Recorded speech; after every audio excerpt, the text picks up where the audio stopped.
Structure of matter, chemical reactions. Matter has many forms. It can be a solid, a liquid, or a gas. It has a mass, and it also takes up space. Let's take a look at some particles of matter and their description. The atom is the smallest particle of an element that has the properties of that element. It has a nucleus which contains protons and neutrons, and electrons with a negative charge outside of the nucleus. The ion is a particle formed from an atom that is electrically charged because it has gained or lost one or more electrons. A cation has a positive charge and an anion has a negative charge.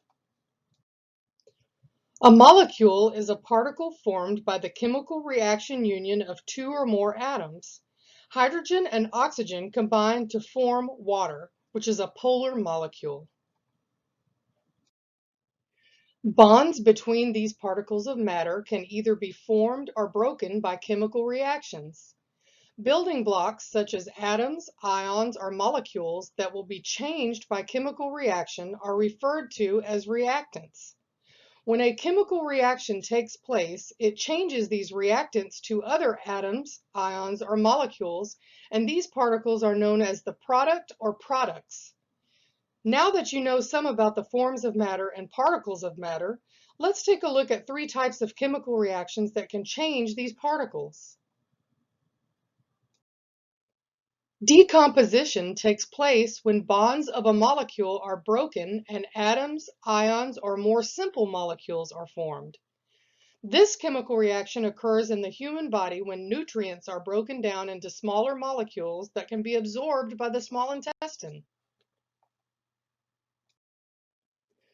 A synthesis reaction, or a synthetic chemical reaction, creates larger molecules from smaller ones.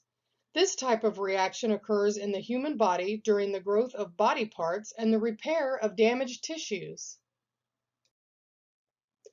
In an exchange reaction, also known as a replacement reaction, the parts of two different types of molecules trade positions as bonds are broken and new bonds are formed.